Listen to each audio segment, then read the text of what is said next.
Hello. सत्साई भाई। सत्साई बहन जी, सत्साई। जय बंदी छोड़ की। जय बंदी छोड़ की। भगत जी थोड़ा मतलब समाधान सा करियो मेरा। मान ले के सुबह नित्य कर रही थी जी। जो वह उस दिन बताऊं थी ना, मान ले तो तट लग रही थी। मखा मान ले के मन यूं नहीं बताऊं थी, मखा न्यू तो वो आडे पा दिखे, वो बेबे जी से दिखे, बेबे की वो पानी कर रहे थे।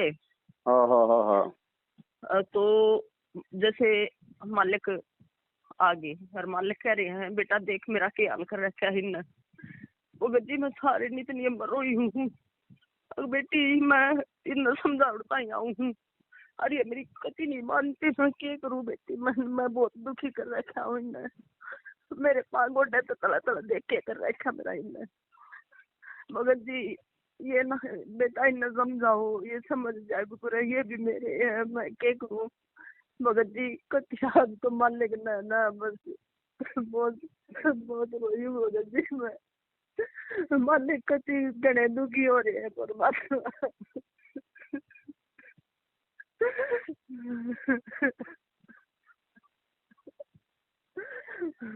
बेटा क्या करूँ मैं इन्हें छोड़ दूँ, जब मर गया ना छोड़ दूँ। आए बार मैं आए स्कूल में युग माँ हूँ और मेरी ये लाए गए आए बार ये कर रहे हैं।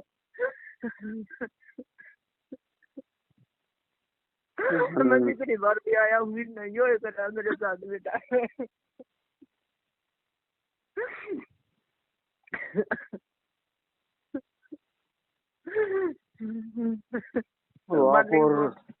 आप और हम भी बहन जी क्या कर सकते हैं। जितनी हमारे बस में था उतना तो देखो, रात दिन हम लोग दौड़ रहे हैं, भाग रहे हैं, इनकी मार खा रहे हैं, इनकी गालियां खा रहे हैं, इनको समझा रहे हैं, फिर भी ये नहीं मान रहे, तो क्या मालिक करें। नु कहा भगता के ना लगते ये मेरे लग गए सारे। मालिक नु बोले आ रहा है तो ये तो बहन जी, भगत पीटता है तो भगवान ही पीटता है। चोट तो माँ बाप को ही लगती है ना।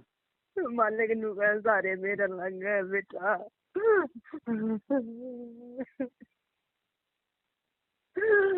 बेटा भगता के लग गए सारे मेरे लग गए। पहले मन चोट खानी पड़ा है, अच्छा भगता तो सही बात। देखो बहन, क्या पता परमात्मा ही दया करें, अब क्या करें, हम इससे ज्यादा हम भी क्या कर सकते हैं। मैं तो भी मानने का क्या करो, मानने का ना बेटा करना तो मना पड़ेगा। जो बोले मानने का सही बेटा बात मेरे है। को तो ना समझते। मैंने कोशिश करके देखती। मैं रो बेटा, मैं बहुत दुखी हूँ।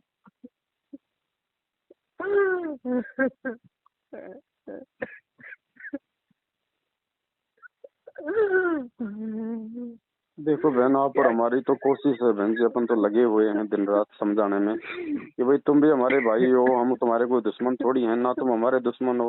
ये काल प्रेरणा है, थोड़ा सा मालिक से समय यातना करो, सद्बुद्धि मांगो, परमात्मा दया बख्शे। क्या कर सकते हैं, लेकिन ये अब माया का प्रभाव भी इतना जबरदस्त है ना बहन जी। मैंने सोचा ये माया बच्चे मिलेंगे, ये ना देख के मैंने बताई चेक का माया दी। इन माया मांगी थी मैंने, चेक का माया दी, ये ना देख के। परमात्मा से तो जो जैसा मांगेगा वैसा देगा। परमात्मा तो धन मांगोगे धन देगा, भक्ति मांगोगे भक्ति देगा। अब हम सत्सेवकों ने भाई इतने ना सुधरते ये मारने के न ड्यूब या ना रंगाई तर बदले तो समझा दे। मैं क्यों कर समझा दू, मारने के मैं तो जा भी नहीं सकती, तेरा तो वो कर दिया इतना। मैं कहीं नहीं जा सकती मारने के, आप करोगे तो मारने के दया करो मेरे मारने के।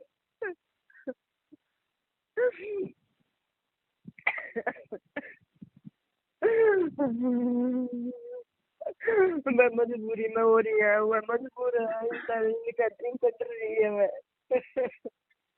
तो बहन जी ये समझे ना समझे, अगर ये संगत भी समझ जाए और इनका साथ देना छोड़ दे तो भी परमात्मा का बहुत सारा काम आसान हो जाएगा।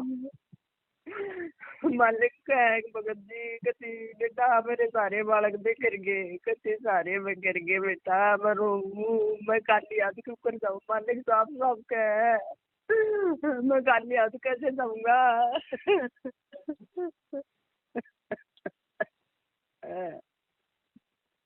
सही बात है। मालिक आध पौन घंटा नहीं रहे परमात्मा, मैंने रोना बंदी छोड़ पर मालिक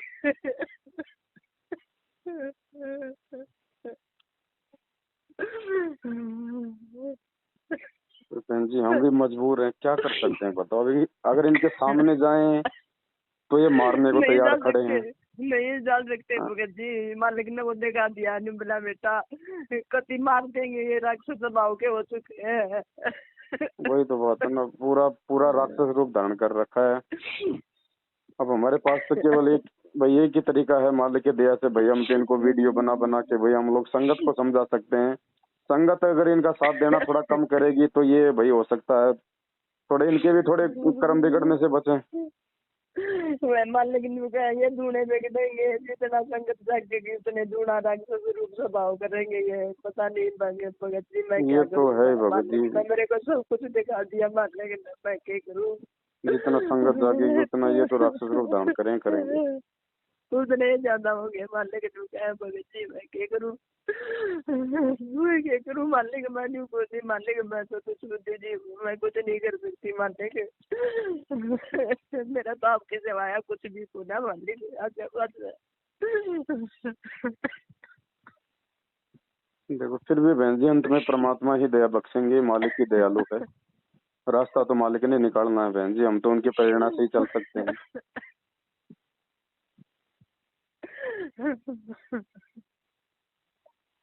सही बात, दुखी तो बहुत कर लिया परमात्मा को। बहुत ज्यादा दुखी हो रहे हैं भगत जी, कहती बहुत ज्यादा। आजकल हर भगत को परमात्मा यही कहते हैं बहन जी कि बेटा मैं बहुत दुखी हूँ, बहुत परेशान हूँ मैं।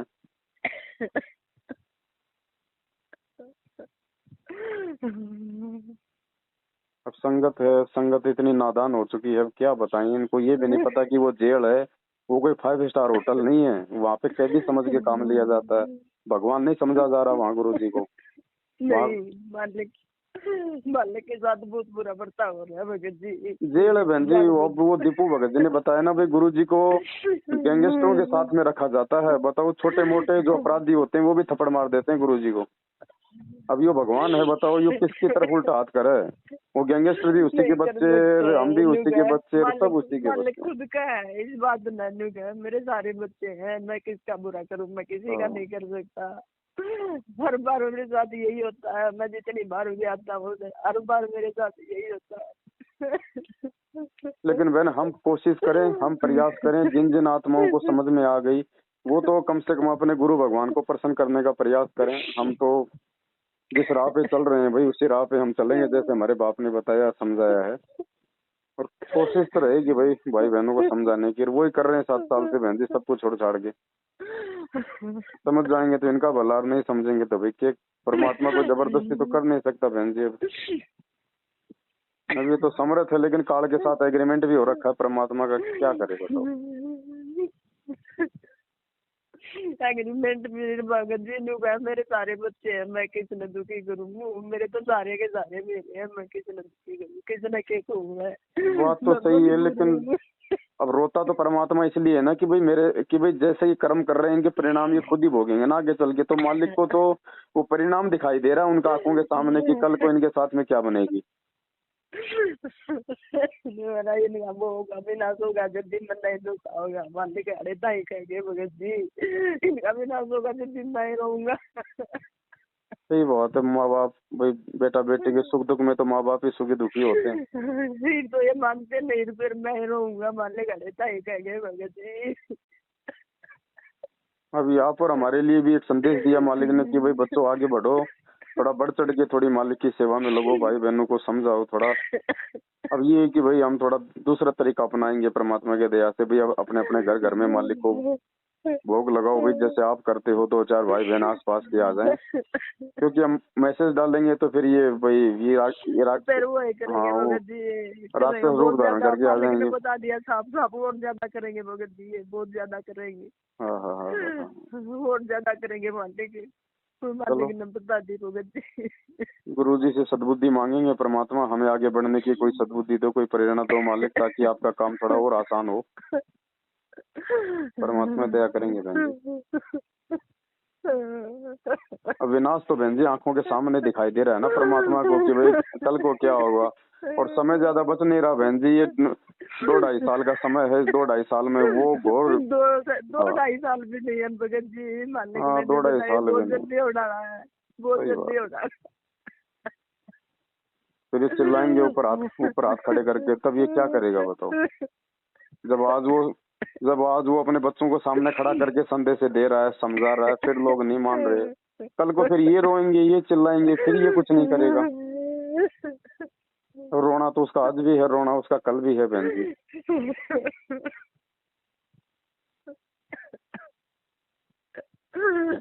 कोई नहीं बहन जी, क्या कर सकें अब। बहुत देर ताई रहे भगत जी, इतनी मैं मालिक।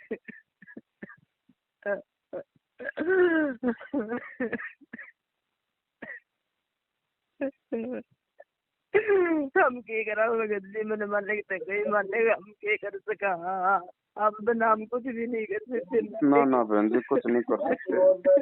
हम गुरु जी से प्रार्थना करेंगे सारे भाई बहन की, परमात्मा वो भी आपके बालक है, मालिक दो थोड़ी सद्बुद्धि उनको। मालिक ने दिक्कत ना मानना बेटा हुए राक्षस स्वभाव धारण कर चुकी है। माने तो कहाँ बहन जी, 22 साल परमात्मा आश्रम में रह के समझा गया, जब नहीं मानी तो आज क्या मानेंगे वो।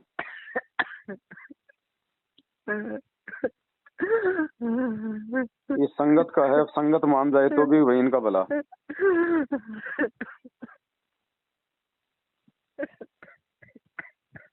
कोई बात नहीं बहन जी, अब क्या कर सकते हैं, हम सब परमात्मा ही करेंगे करने को तो। बाकी हम तो करना तो नहीं ना भगत जी, पर चलो हम सोच समझ के चल रहे हैं, वो भी एक बहुत बड़ी मेहरबानी उस परमात्मा की। कम से कम परमात्मा भाई जो सही राह पे चल रहे हैं उनको देख के परमात्मा खुश हो लेंगे। मालिक ने अपने पास दिखा कर मेरी बेटी के पास दिखाई तो मिला, देख बेटा मेरे भी से कर रखे है, मैं क्या करूं, देख बेटा मेरे भी से कर रखे है, मैं क्या करूं। सही बात है। नहीं, शारीरिक रूप से दुर्बल तो बहुत हो गए परमात्मा। मैं भी चालन जो गाना जोड़ रहा क्या बेटा। सही कह रहे हो आप। एक बरवाड़े का भगत था, उसको भी परमात्मा ने ऐसे दर्श दिखाया था। उसने परमात्मा को बांध भर के चारपाई पे बैठाया, बोले बेटा, बोले मैं कमजोर हो गया हूँ, बोले देख मेरे से नहीं उठा जा रहा। उसने परमात्मा को गोद में लेके मालिक ने देखा दिया, देख बेटा मेरे पैर कैसे हो रहे हैं, देखो मेरे पैर कैसे हो रहे हैं बेटा, तेरी बेटी जैसे हो रहे हैं। मैं भी चालन गाना रहा लेकिन नहीं बोले भगत जी। मैं भी न चालन जो गाना सुन रहा क्या बेटा।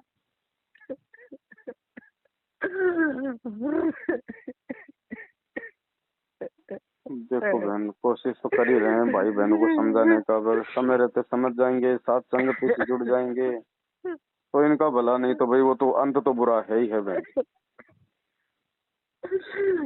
अब आज लोगों को मजाक लग रहा है हमारी बातें, हमारे संदेश, ये साथ संगतियां, कल को फिर समय नहीं रहेगा इनके पास फिर।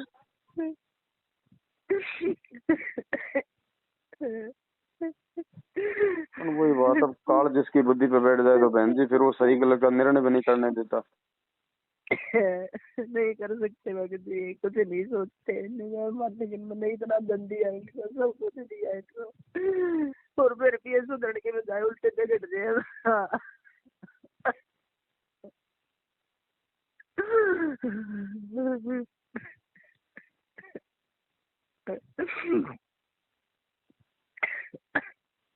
चलो बहन, करो मालिक से प्रार्थना करो कि परमात्मा आप ही रास्ता निकालोगे, मालिक आप ही सद्बुद्धि दोगे। और जीव कितना प्रयास कर सकता है बहन जी, हमारी भी एक औकात है, एक लिमिट है। करना धरना तो परमात्मा नहीं, करना तो मालिक नहीं है। बाकी भाई ये है कि भाई हम परमात्मा का वचन नहीं तोड़ेंगे हर स्थिति में। चाहिए हमारे को लठ मारो, चाहे गाड़ी निकालो, चाहिए पुलिस प्रशासन का सहारा लो, चाहिए किसी का सहारा लो, हमने परमात्मा का वचन नहीं तोड़ना। हमने इनको उल्टा जवाब नहीं देना बिल्कुल भी।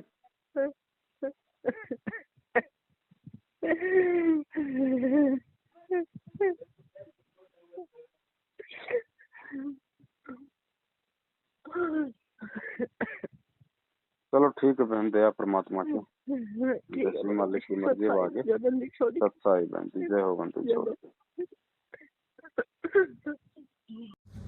ये आश्रम नहीं है, ये रंडी खाने पुण्यात्माओं। मैं तुम्हें आज बता रहा हूँ, ये वैश्यावर्ती के अड्डे हैं। इन्होंने बरवाड़ा आश्रम को वैश्यावर्ती का अड्डा बना दिया था। ये क्यों नहीं देते हमें गुरुजी के वो जो है बयानों की कॉपी क्यों नहीं देते? 7 साल हो गई, क्या हमारा बाप नहीं है? हम चिल्ला चिल्ला के मर गए कि हमें हमारे पिताजी के बयानों की कॉपी दो। उन्होंने किसके खिलाफ बयान दिए, क्यों नहीं देते? क्योंकि गुरुजी ने इस मैनेजमेंट के खिलाफ ही बयान दे रखे हैं। स्पष्ट कह रखा गुरुजी ने कि आश्रम में कुक्रम होते थे, लेकिन मैंने नहीं किए, इन सेवादारों ने और समिति वालों ने किए। तुम्हें अखबार की कटिंग भी भेजी जा चुकी है। अगर ये पाक साफ है तो गुरुजी के बयानों को संगत में सार्वजनिक क्यों नहीं करते? 7 साल हो गए इनको। सबसे बड़े दोषी ये हैं, आर्य समाज दोषी नहीं है। सबसे बड़ा दोषी, सबसे बड़ा आर्य समाज ये सतलोक आश्रम मैनेजमेंट हरियाणा है। उसका कुछ अंश मात्र आज ये भाई आपको बताएगा। पुण्यात्माओं, समय रहते आंख खोल लेना, वरना दुर्गति तुम्हारी भी तैयार है।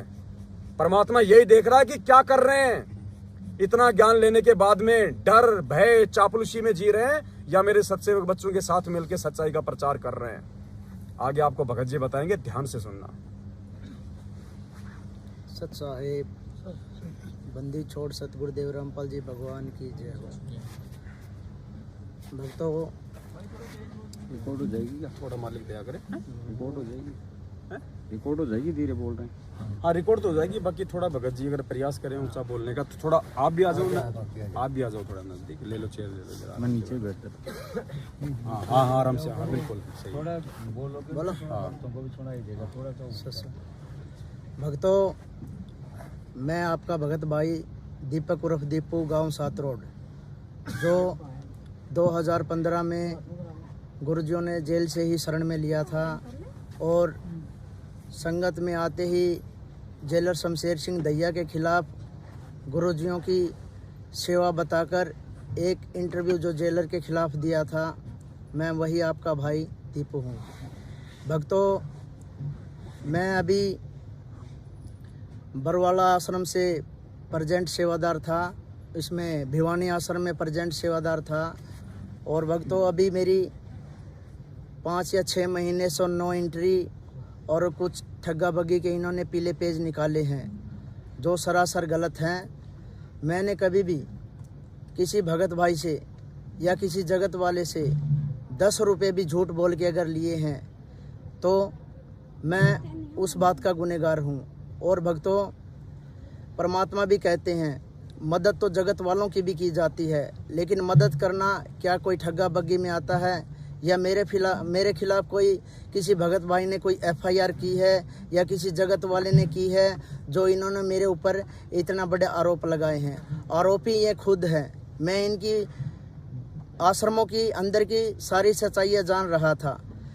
कुछ भक्तों ने मेरे को बताया था, दीपू ऐसे ऐसे आश्रम के अंदर होता है। इनका जेल में भी मैंने व्यवहार देखा था। आश्रमों के अंदर मैंने देखा एक से बढ़कर एक झूठे अंदर है। बड़े से बड़े जो जिम्मेवार भगत हैं वो नाम नंबर 1 तो धर्मपाल, जो महेंद्र भगोड़ेकर चौधरी है, जो समधी है, वो 1 नंबर का घटिया और झूठा व्यक्ति है, जो अपनी जाति और पद का जो भक्तों पर दबाव बनाता है और गाली गलौज करता है। और उसके साथ वाले भगत जो भक्तों को परेशान करते हैं, गरीब तबके के भक्तों को परेशान किया जाता है। पैसे वाले वहाँ ठीक ठाक रह जाते हैं, अच्छी जगह बैठाते हैं।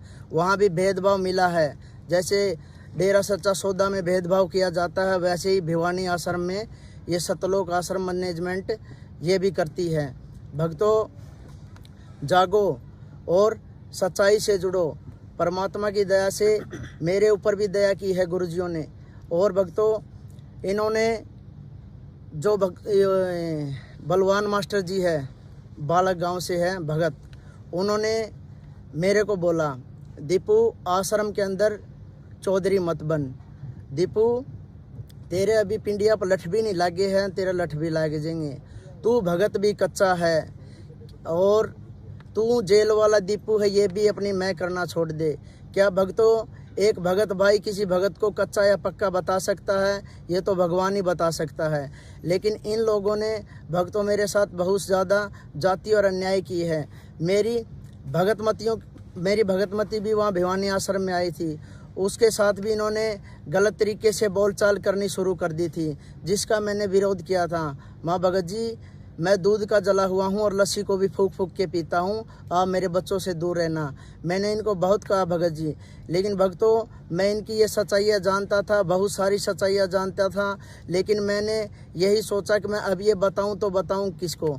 जब गुरुजियों का एक पीला पर्चा आया था, मंजू मेरी शरीर की बेटी है और मंजू मेरी वकील भी है, अगर किसी भगत को कोई शंका है या कुछ बात करनी है तो आप मंजू से कर सकते हैं।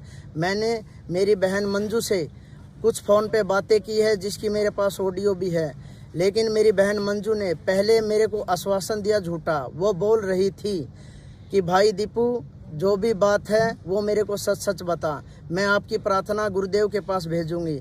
उसने मेरे को कहा था मैं आपके साथ गर्दन उतरवाने के लिए तैयार हूँ, बीच मैदान में आऊँगी, मेरे भाई तू है, जो भी सच्ची बात मेरे को बता। मैंने जो भी सच्ची बात थी मैंने मेरी मंजू दीदी को बताई, लेकिन मंजू दीदी मेरे को इन मैनेजमेंट वालों के, इन सांपों के बीच में अकेला छोड़कर और मेरा फ़ोन भी उठाना उसने बंद कर दिया, जिससे ये लोग चिढ़ गए हैं। चिढ़ने के बाद में इन लोगों ने मेरी मर्डर की प्लानिंग भी बना दी है। और भक्तों, हर प्रकार से भिवानी आश्रम के अंदर भक्तों को बिगाड़ा जाता है। जैसे परमात्मा ने मेरे को जेल से बढ़िया भगत, मैंने ज्ञान आधार पर भक्ति स्वीकार की थी और गुरुजियों ने बढ़िया ज्ञान देकर मेरे को भगत बनाया था, लेकिन बाहर आते ही संगत में इन मैनेजमेंट वालों ने मेरा कितना मिसयूज किया, मेरे को गुंडों की तरह यूज किया, मेरे को लठ मारने के लिए भेजते थे, मेरे को पवन का भी टारगेट दिया था। जयपुर में एक साथ संगति थी और इनके मर्डर के लिए भी इन्होंने बोला था। इनको पता था दीपू गुर्जियों पे ब्लाइंड फेथ है और ये एक ऐसा संकी सा बच्चा है जो किसी भी टारगेट को लेता है तो सीधा चलता है, इसको पीछे का नहीं पता। और हालांकि मैं उस घटना को अंजाम भी दे देता। और भी भक्तों, कई सारे ऐसे वाक़े हैं जहां पर इन्होंने मैं लड़ाई झगड़ों में गुंडों की तरह मिसयूज किया हूं, लेकिन मेरे गुरुदेव ने अब मेरी आंखें खोल दी है। अब मेरी नो एंट्री होने के बाद में मैंने प्रार्थना 3 या 4 बार इनके माध्यम से गुरुजियों के पास भेजी है, जो कि ये मेरी प्रार्थना वहाँ नहीं भेजना चाहते गुरुजियों के पास। तो अभी बसंत भगत जियों से मैंने प्रार्थना लगवाई थी, तो बसंत भगत जियों ने ये बोला है, भाई अभी गुरुजी दीपू आपसे गुरुजी आपके बारे में पूछ रहे थे कि दीपू को अभी आश्रम के अंदर सेवा नहीं देनी है। तो मैं कहा ठीक है भगत जी, जैसी परमात्मा की रजा।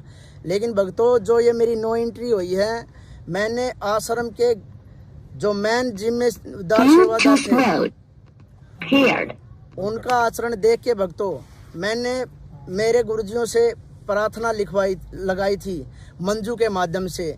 मैंने गुरुजियों से बोला था, गुरुजी कुछ आश्रम के जिम्मेवार भगत जो मैनेजमेंट के मुख्य सेवादार हैं, जो अपनी जिम्मेवारी से और अपने ईमानदारी भाव से कोई भी सेवा नहीं करते, ये सब गलत करते हैं। आपका कोई भी आदेश आता है तो संगत में तरोड़ मरोड़ कर ये पेश करते हैं। मैंने अपने गुरुजियों से अपने आश्रम की मुख्य सेवा के लिए प्रार्थना भेजी थी। गुरुजी, मैंने कुछ भक्तों से सुना था, भक्तों से ये सुना था कि भाई बरवाड़ा आश्रम में किसी भक्त ने गुरुजियों से प्रार्थना लगाई थी। प्रार्थना लगाने से वो भगतजियों ने गुरुजियों को बोला था, गुरुजी आप आश्रम के ये जो पुराने भगत है, जो मैनेजमेंट वाले हैं, ये जिम्मेदारी और ईमानदारी से सेवा नहीं करते। तो गुरुजियों ने उस भगत को बोला था, बेटा ये सेवा आप संभालो, इनको मैं घर भेज दूंगा। लेकिन उस भगत ने कोई बहानाबाजी करके वो बात गुरुजियों की अस्वीकार कर दी, जिससे गुरुजी बोले ईमानदार यहाँ आएंगे नहीं और निकम्मों से मैं अपना काम लूँ ना लूँ, पर मेरा काम कैसे चलेगा। लेकिन भक्तों, इसी प्रार्थना को आगे लेते हुए मैंने मेरे गुरुजियों से प्रार्थना लगाई थी, गुरुजी मैं आपका एक ईमानदार और सच्चा भगत हूँ, आप जिस तरीके से भी दास से सेवा करवाएंगे, सेवा तो परमात्मा सारी की सारी आप ही करते हो, सारी सेवा आप ही तैयार करते हो। लेकिन ये लोग तो और जो हैं, ये मैनेजमेंट वाले हैं, जो आपके रिश्तेदार बताते हैं, ये अपनी चौधर करते हैं। लेकिन हे परमात्मा, चौधर करते हो ये हमारे भगत भाइयों को बहुत ज़्यादा परेशान कर रहे हैं। लेकिन गुरुजी, हमने तो आपसे ये प्रार्थना लगवाई थी कि मंजू के माध्यम से, मंजू ने मेरी पहले सारी बात ले ली थी, माँ दीदी ऐसे ऐसे यहाँ गफलत करते हैं, ऐसे ऐसे ये बहनों के टॉर्चर करते हैं, ऐसे ऐसे ये। और भगत भाइयों को परेशान करते हैं। एक भगत भाई को, कोई गरीब है, अगर उसको कुछ पैसों की गुरुजियों से मदद मिलती है तो उसकी प्रार्थना करते नहीं, और जिसका ठीक ठाक जुगाड़ है, जो ज़मीन से भी किले वाला है, उसको वहाँ से गुरुजियों से बेनिफिट मिल जाता है। लेकिन भक्तों, अब मैं साथ संगति से जुड़ गया हूँ। साथ संगति से जुड़ने वाले मेरे को परमात्मा ही है। मैं बड़ा विचलित था, मैंने गुरुजियों से प्रार्थना करी थी, गुरुजी मैं दो मोड़ों पे आके खड़ा हो गया हूँ। एक तरफ तो बरवाड़ा आश्रम, ये सतलोक आश्रम की जो मैनेजमेंट की टीम है, एक तो ये है जो छक्कर भक्तों को दुखी करती है, जिनमें से इनका शिकार मैं भी हुआ हूँ। और दूसरी तरफ ये पवन भगत जी है, जो गुरुजियों की ऑडियो से तो ये गुरुद्रोही डिक्लेयर है, लेकिन परमात्मा ये कभी भी आपने सत्संग में बताया है भाई गुरुद्रोही की क्या पहचान होती है। गुरुद्रोही गुरुजियों की छिक्के, निंदा, चुगली, तरह तरह के आरोप लगाता है। लेकिन गुरुजी आपकी दया से हमने इनकी ऑडियो सुनी, परमात्मा हमने तो इनमें गुरुद्रोही वाला एक भी लक्षण नहीं मिला। हे परमात्मा, हमने जब आपका ज्ञान सुना था, गुरुजियों का ज्ञान सुना था, तब और जो जगत वाले लोग थे, जब गुरुजियों को वो देशद्रोही कह रहे थे, जब हमने देशद्रोही के सत्संग सुने तो वो देशद्रोही भगवान निकला। अब हमने गुरुद्रोही की ऑडियो सुनी तो गुरुद्रोही एक भगत निकला। वो बिल्कुल सच्चा है, साफ है, पाक है, कोई दिक्कत वाली बात नहीं है। भक्तों, मैनेजमेंट वाले ज़बरदस्ती इनके पीछे पड़े हैं, ऐसी कोई बात नहीं है पवन भगत में। और पवन भगत ने तो उनकी ऑडियो निकाल रखी है, मैनेजमेंट वाले तो मेरे भी पीछे पड़े हैं भाई इनका मर्डर करवा दें, हैं, क्योंकि मैं इनकी सच्चाई जानता हूँ। आज तक जिन भी भक्तों ने इनकी सच्चाई जानी है, उन्हीं भक्तों के इन्होंने पीले पर्चे निकाले हैं और लठ भी मार देते हैं, ये पीछे पड़ लेते हैं, उसका हर तरह से जीना हराम कर देते हैं। भक्तों, अब भी मालिक की दया से संभल जाओ, ज्ञान को आधार बनाओ। पवन भगत जी जो कह रहे हैं वो सब ठीक कह रहे हैं। भक्तों, गुरुजियों के साथ में ऐसे ऐसे वाक़े हुए हैं, जो बरवाला कांड के बाद, जो बरवाला थाने में मेरे सतकबीर गैरेज के ऊपर एक प्रिंसिपल गाड़ी की सर्विस करवाने आया था, तो वो भगत जगत था, वो बता रहा था भाई गैरेज के अंदर मैंने गुरुजियों के चित्र लगा रखे थे। वो चित्रों को देख के ये बोला, भले अरे मूर्खो, अब भी तुम इसको मानते हो? मैं कहा मानते नहीं है जी, ये हमारा भगवान है।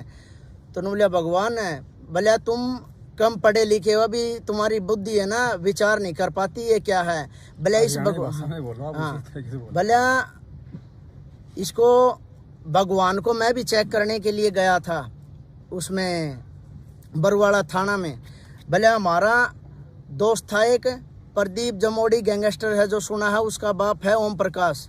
भले वो मेरा अच्छा मित्र है, और उसका मित्र एक डीएसपी था जो शेखपुरे का, वो जो डीएसपी था जिसने सुसाइड कर ली, वो उसका मित्र था भगवान दास। तो उसने उनको बताया भाई वो मेरे को बता रहे थे कि भाई अगर आपके गुरुजी अगर भगवान होते, कोई चमत्कार दिखाते, तो मैं उनकी परीक्षा लेके मैं उनका शिष्य बनने गया था।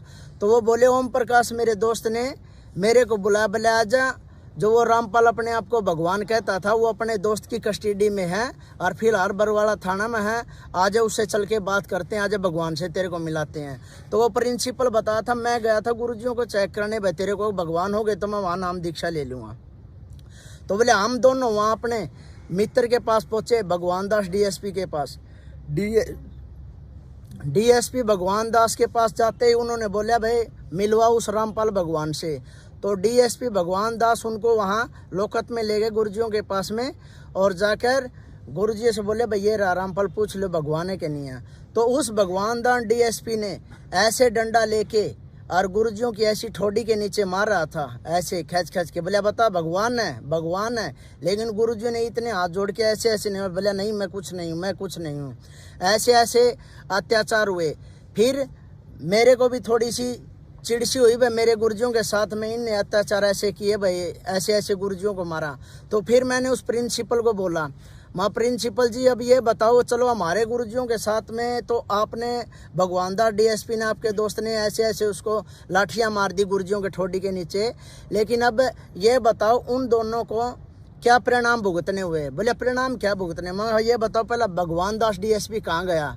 तो वो प्रिंसिपल बोला उसने उसकी डेथ होगी। मैं ये बता डेथ कैसे हुई है? वो बोले डेथ तो उन्होंने अपनी सुसाइड कर ली भाई, गोली मार ली थी। कोई फाग वाला दिन गांव में कांड हो गया था और जिससे उन्हें 1-2 मर्डर और कर दिए थे गांव में। उसके बाद में वो हड़बड़ाया गया था, उसने अपने आप का रिवॉल्वर से गोली मार ली, सुसाइड कर ली। मगर अब दूसरे नंबर पे ओम प्रकाश का बता क्या असर हुआ। भले ओम प्रकाश तो जीवित है, मैं कहा जीवित नहीं, उसका फैमिली में क्या हुआ। भले ओम प्रकाश का जो लड़का प्रदीप जमौड़ी गैंगस्टर था, भले उसका एक प्रदीप काला ही गैंग का ही बंदा था, उसने उस प्रदीप जमावड़ी को, उसके लड़के को भी मार दिया और साथ में ही उसकी माँ को मार दिया। मगर देखो उसका भी घर उजड़ गया। मगर प्रिंसिपल जी अब नंबर आपका है भाई, आप भी गुरुजी में परीक्षा लेने गए थे, दोनों को तो ये सबक मिल गया है। अगर आप अच्छी चाहते हो तो ज्ञान आधार पे गुरुजियों से समय याचना कर लो। अब तीसरा नंबर आप कहा, आपके साथ देखो अब क्या बनेगी। तो भक्तों और भी बहुत सारे ऐसे वाक्य हैं। एक गैंगस्टर है रोहतक का राजेश सरकारी। जब मैंने गुरुजियों से नाम दीक्षा ली तो उस गैंगस्टर ने मेरे ही 10,000 रुपये की मदद की थी, जो मैं जेल से बाहर आया था छुट्टी भरवा के। तो उस गैंगस्टर ने बोला दीपू हमारे रोहतक एरिया का है तेरा गुरुजी, यार बोले तने कौन गुरु बनाया है। बोले इस तेरा गुरु का तो बोले अपना एक गैंगस्टरों में और उनका बच्ची था सर्कल का ही, बोले अपने बच्ची ने थप्पड़ मार दिया गुरुजियों का। रोहतक पेशी पर जावा थे उसमें जो गाड़ी में जाते हैं।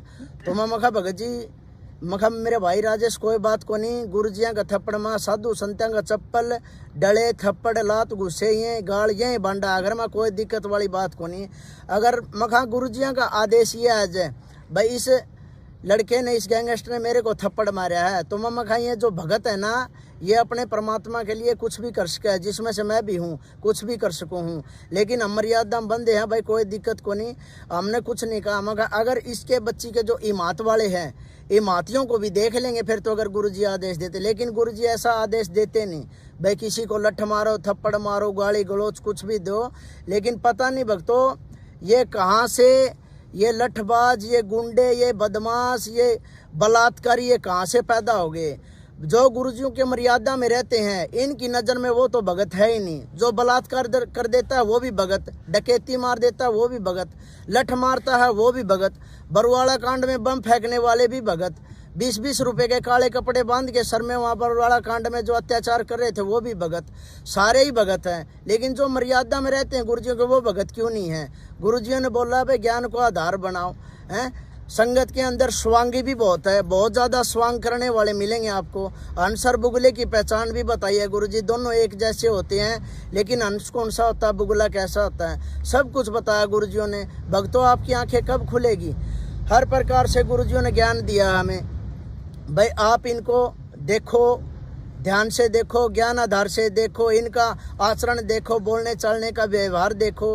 अभी देखो भक्तों संगत में कितने मैटर जो उजागर हो रहे हैं, चोरी के हो रहे हैं, जारी के हो रहे हैं, बलात्कारी के हो रहे हैं, हर तरह के मैटर हो रहे हैं। कभी ये पीले पर्चे निकाल रहे हैं, ये सभी के सभी फर्जी निकल रहे हैं। किसी का पर्चा किसी तरह से निकाल देते हैं, किसी का किसी तरह से निकाल देते हैं, अपनी मनमानी चलाते हैं। और ये मंजू बहन से मैंने पूछा था, मगर बहन ये जो आश्रम के सेवादारों से अपने घर पे ले जाके काम करवाते हैं इनका क्या होना चाहिए। बोले भाई घर पे ये काम करवा हुआ है, ये बात तो गुरुजियों के आदेश को नहीं। बोले गुरुजियों के आदेश है, जो वांटेड भगत हैं, वांटेड भगत अपने घर के काम के लिए आश्रम के सेवादारों को ले जा सकते हैं। फिर मैं कहा बहन जी मन ये बताओ, ना तो धर्मपाल वांटेड और ना वो वकील भगत जी वांटेड, ना ये वो कौन है वजीर और वांटेड, ये जो वांटेड नहीं है ये हमें अपने घर पे काम करवाने के लिए जाते हैं, ये क्या मैटर है। तो वो बोली ये बात तो गलत है भाई, मर्यादा तबार। मैं कहा ये मर्यादा तबार चले दीदी, इनके खिलाफ कोई एक्शन करो। लेकिन एक्शन कोई कुछ नहीं लेता, सभी एक ही थाली के चट्टे बट्टे हैं, क्योंकि सभी वहाँ पर आश्रम में इन्होंने अपने अपने आश्रम बांट रखे हैं, अपने अपने आश्रम बांट के, और ये जो भी दान धर्म का पैसा आता है ये अपने हिसाब से डिवाइड करते हैं, अपने गुंडे बदमाशों को पालते हैं। अपने भक्तों जो इनके चमचे होते हैं, जो भक्तों के भगत होते हैं, उन्हीं की देख रेख ये करते हैं उन पैसों से। और हर तरह से ये मान ले जो भगत मर्यादा में रहता है उसको बिल्कुल टॉर्चर करते हैं।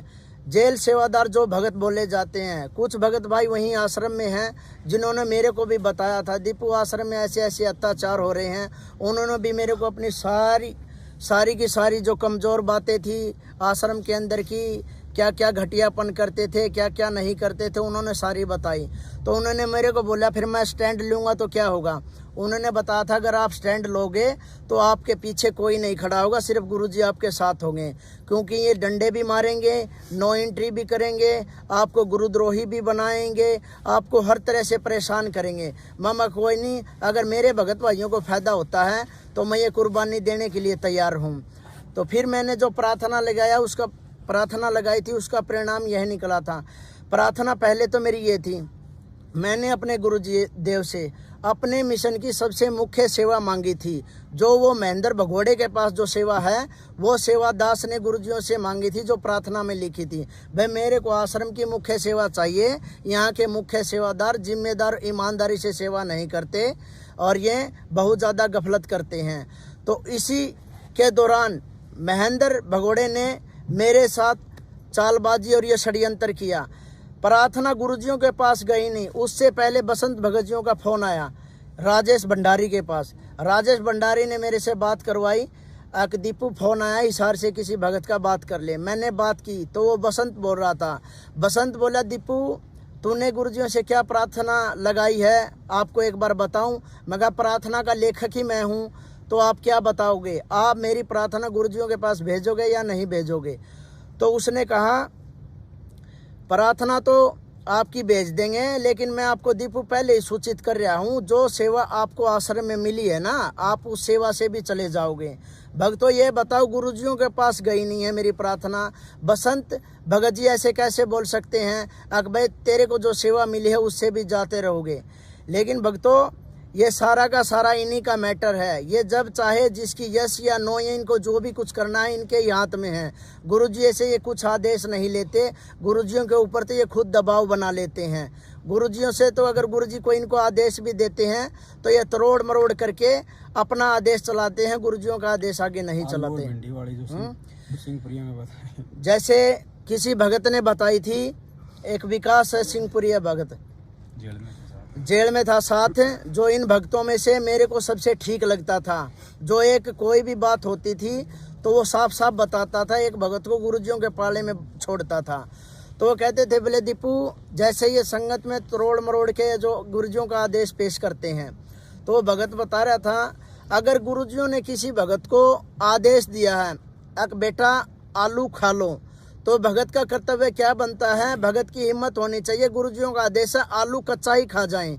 लेकिन ये क्या करते हैं, गुरुजी आलू से बाई होती है, क्या हम भिंडी खा सकते हैं, तो गुरुजियों को मजबूरन कहना पड़ता है खा लो भाई अपनी चला लो हैं। तो ये ऐसे ही करते हैं, गुरुजियों का कोई भी आदेश आता है तो ये सिचुएशन के नाम पे उस आदेश को तरोड़ मरोड़ के पेश करते हैं संगत में, जिससे संगत भ्रम में फैल जाती है। संगत में मेरे को इन्होंने जेल के अंदर बताया था, बरवाड़ा आश्रम के अंदर ये मर्यादाएं थी, गुरुजियों का ऐसा आदेश था, ऐसे आदेश थे, वहाँ कोई माता या जैसे बहनें या भाइयों के साथ में 5 मिनट से ज़्यादा नहीं बात कर सकती, और कुछ देर तक ही मान ले 5-10 मिनट के आसपास ही मान ले नज़दीक खड़े रहते हैं। लेकिन भिवानी आश्रम में मैंने सब उल्टा देखा, वहाँ 2-2 घंटे तक भगत और या उनकी भगतमती या कोई अन्य बहनें 2-2 घंटे के इर्द गिर्द वहाँ इकट्ठे बैठे रहते थे। मैं देखता था मम्मा का वो जो ये बता रहे थे बरवाड़ा आश्रम में जो नियम है वो तो यहाँ नहीं है। हर प्रकार से वहाँ नियमों की तार-तारी धज्जियाँ उड़ा रखी है। चाय ये पहले बताते थे पहले ऐसे चाय बनती है, एक में फीकी डलती है एक में मीठी डलती है। वहाँ भिवानी आश्रम में क्या था भक्तों, सारे के सारे अपना अपना ऑर्डर चलाते थे, जिसमें से मैं भी अपना ऑर्डर चलाता था। भाई 4 मीठी बना दे, फीकी बना दे, अदरक तेज की बना दे, सौंफ सोडा डाल दे, सब के अलग अलग वो थे। लेकिन उनको कोई ऐसे कहने वाला नहीं था भाई ये ऑर्डर क्यों मार रहे हैं, भला चलने दो जैसे चल रहा है। वहाँ हर प्रकार से भक्तों की मर्यादाओं को खंडित करवाया जाता है। कोई भी भगत भाई हो, बाहर का कोई भी मैटर हो जाता है, युवा भक्तों को एसी एक्ट वालों को ये यूज करते हैं, भला जाओ तुम झगड़ा करो। झगड़ा होते हैं तो ये मैन भगत आगे नहीं जाते, हम गरीब तबकों के भक्तों को आगे कर देते हैं। केस बनते हैं, लाठी डंडे मारने हैं या खाने हैं, वो सिर्फ हमारा मैटर रह जाता है। फिर मेरे को तो किसी मेरे भगत भाई ने बताया था, मेरे कुछ भगत भाई जो गुड़गांव से थे, वो जेल के आगे गुरुजियों की एक वाणी के हिसाब से मान ले वो वहाँ अटके थे।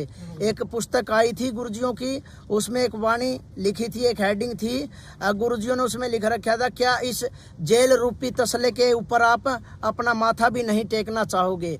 वो जो हेडिंग थी उन भक्तों को चुभ गई थी, जिसकी वजह से वो गुड़गांव से अपना घर छोड़कर गुरुजियों के यहाँ जेल के सामने 10-15 दिन तक लगातार बैठते थे। तो मैनेजमेंट वालों ने क्या किया, भाई ऐसे तो ये खेल खराब हो जाएगा, ये इतने भगत यहाँ पर आके बैठते हैं। तो इन्होंने भक्तों को हमारे को बोला लठ मारने के लिए। लेकिन मैंने मेरे एक भगत भाई को बोला, मैंने उससे पूछा, मैं भगत जी फला फला भगत है, उनके लठ मारने के लिए बोल रहे हैं, भाई उनको उठाओ। तो वो भगत जी मेरे को बोले, भले दीपू तू ये बता, तू कोई भाड़े का गुंडा है क्या, या कोई टपोरी है तू परमात्मा का भगत है। अगर वो गुरुजियों के लिए वहाँ जेल के आगे बैठे हैं तो इसमें तेरा क्या जाता है। वो पाप और पुण्य उनका है, जो बनेगी उनके साथ बनेगी, गुरुजी उनको बेनिफिट दे या कुछ उनसे नाराज हो वो तो उनका मैटर है। लेकिन तुम्हें डंडे मारने का आदेश किसी ने दिया? मैं गुरुजियों का आदेश बता रहे हैं। उस भगत ने बताया, गुरुजियों ने अगर किसी को डंडे मरवाने हैं क्या तो तुम्हारी जरूरत पड़ेगी क्या गुरुजियों को? मैं कहा ये बात भी ठीक है, भले अपनी आरामदारी थे गुंडिया की फीस तो हटा ले और गुरुजिया की आरामदारी था तू अपना भक्ति कर ले। भले अगर तेरा नाम खंड हो गया तो उस भगत पर नू पूछ ले जो आदेश दे, क्या तू मेरा नाम जोड़ देगा? उसी दिन से मैंने तो कान पकड़ लिए थे, मैं इनके इशारे पे कोई भी गुंडागर्दी नहीं करूँगा। उसके बाद में इनको ये पता लग गया भाई इसको सच्चाई का पता लगने वाला है, तो इन्होंने मेरे को हर बात पे मजबूर किया है। हर भक्तों ने मान ले, किसी ने मेरी उंगली भी उसी ने काटी है और मेरी मदद भी उसी ने की है। हर प्रकार से इन्होंने मेरे साथ टॉर्चर किए हैं। ऐसा कोई टॉर्चर नहीं है जो मेरे साथ नहीं हुआ है। लेकिन मैं भी परमात्मा का ज्ञान आधार से जुड़ा था, मैं भी यही सोचता था, माँ गुरुजी बताते हैं जो होता है अच्छे के लिए होता है, मैं कहा होने दो जो होता है।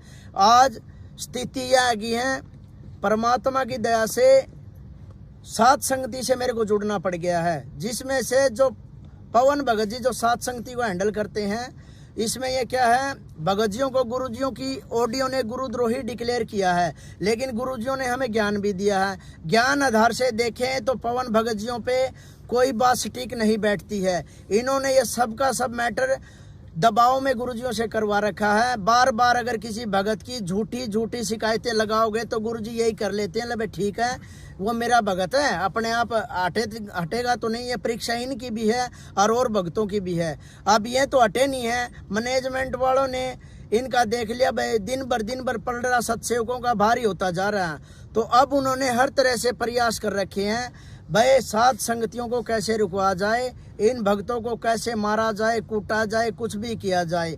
ये गुंडे लोग मैनेजमेंट वाले अपना हर प्रयास कर रहे हैं सात संगति को रोकने का। मेरे को भी मारने का इन्होंने प्रयास कर रखा है।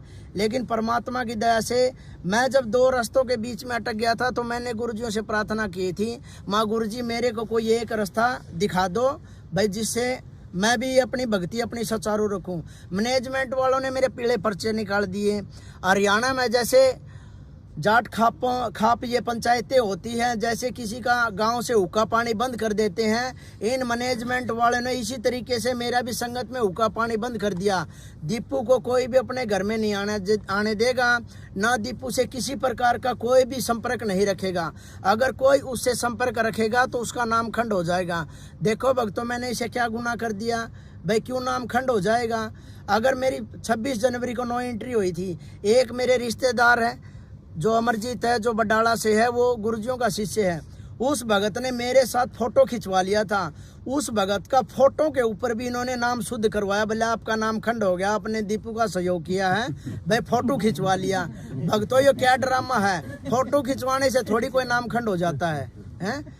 अब देखो इनकी ये क्या राजनीति है, कभी वोट के नाम पे ये खुद ही लोग तो बता रहे थे हमारे गुरुजी वोट बैंक की राजनीति से बहुत दूर है, ऐसे राजाओं ने भक्ति के लिए राह छोड़ दिए हैं। फिर ये क्यों बीजेपी के कभी कांग्रेस के क्यों वोट डलवाते हैं? इन्होंने खुद मेरे को बोला दीपू नहीं वोट के चक्करों में नहीं रहना है। अब ये वोट भी डलवा रहे हैं, कभी दाने मांग रहे हैं, कभी कुछ मांग रहे हैं, सब कुछ ये कर रहे हैं। इनका पता नहीं अब क्या होगा क्या नहीं। लेकिन भक्तों मैं तो ये कह रहा हूँ ज्ञान आधार से पवन भाई के वीडियो देखो और साथ संगति से जुड़ने की कोशिश करो। जैसा भी हो भाई, जैसा आपको सत्य लगे, सत्य की पहचान करो। साथ संगति से जुड़ो भक्तों, साथ संगति से जुड़ोगे तो हम सतलोक के लिए, परमात्मा के लिए घूम रहे हैं। या इन मैनेजमेंट वालों से बेनिफिट, मैनेजमेंट से जो भी भगत जुड़ा है, अपनी अपनी स्थिति अपने अंदर जाके देख लो, तुम्हारे घरों में कितने बेनिफिट है, कितने नुकसान है। कुछ भी नहीं है। हर भगत, मेरी हर भगत से बातें देख होती थी, हर भगत मैनेजमेंट के खिलाफ है, लेकिन वो नीचे ही नीचे है, क्योंकि ये पहले उसको काना कर देते हैं, उसको बोलने के लिए छोड़ते नहीं हैं। या तो वो भ्रष्ट होता है, या किसी माता या बहन के साथ में उसके गलत संपर्क मिलते हैं। हर प्रकार से युवा भक्तों का देख लो क्या बनवा रखा है इन्होंने, वहाँ जैसे बहनें आती हैं, जो लड़कियाँ आती हैं, जो जिनसे पहन के आती है, जो वहाँ के युवा सेवादार हैं, आपसी में पर्ची पकड़ा देते हैं, चैटिंग चालू कर लेते हैं, कुछ ही दिनों में वो रमैनी कर लेते हैं। जो घर वालों को रिश्ता पसंद नहीं होता, कुछ ही दिनों में उनकी रमैनियाँ बिखर जाती हैं। अभी देख लो भक्तों कितनी रमैनियाँ हैं, जो भगत भाई झूठ बोल बोल के और रमैनियाँ कर लेते हैं, और वो बहनें अपने घरों पर बैठी हैं। वो भगत भाई ऐसे परेशान हुए घूम रहे हैं। लेकिन ये कौन करवा रहा है? ये मैनेजमेंट वाले करवा रहे हैं, ये सब का सब। इन्होंने ये ड्रामा रच रखा है। अब भक्तों संभलने का मौका है, परमात्मा ने मेरे ऊपर दया की है। भक्तों आप भी है ना, साथ संगति से जुड़ने की कोशिश करो। साथ संगति वाले जितने भी भाई बहन हैं, ज्ञान आधार पे मेरे को बहुत अच्छे लगते हैं। जैसे शुरू में जब मैं गुरुजियों का ज्ञान सुन के जेल से बाहर आया था, तो मुझे किसी भी भगत में दोष दिखाई नहीं दे रहा था। मेरे को ये देखता था भाई दीपू सारे ही तेरे जैसे हैं। फिर दिन भर दिन भी इनके जैसे गुना ये उजागर होते गए, इनके ये जो कांड उजागर होते गए। कैसे ये भगत तारीखों पे आते हैं, ये मर जाते हैं, ये फांसी खा जाते हैं, ये कुछ भी कर जाते हैं। इनका सारा मैंने ड्रामा देखा। सार नाम तीसरा मंत्र, चौथा मंत्र लिया हुआ भगत भी इतनी घटिया से घटिया हरकत करता है। और हम भगत लोगों को बोलते हैं, अगर हमारी गलती से भी किसी भगत भाई की पवन से अगर बात हो जाती है फोन पे, तो ये हमें कहते हैं आपका नाम खंड हो गया है। मैनेजमेंट वाले इतने मुख्य सेवादार कितने हैं जो पवन के साथ 1-1 घंटा बात की हुई है, क्या उनके नाम खंड नहीं होते? हमें बेवकूफ़ बना रहे हैं ये लोग। भक्तों परमात्मा की दया से पवन की साथ संगति जो पवन ने परमात्मा के माध्यम से ये चला रखी है, इस पे विचार करो भक्तों, और परमात्मा की दया से साथ संगति में जुड़ने का प्रयास करो। और भक्तों सच्चाई से रूबरू हो।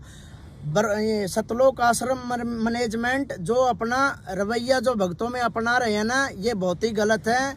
और ये आगे जाके आप भी देख लियो, आज हमारे साथ गलत हो रहा है, कल आपके साथ भी होगा। होगा कब? जिस दिन आप परमात्मा की तरह सत्य के लिए आवाज उठाओगे, उसी दिन देख लियो आपको क्या इनाम मिलेगा।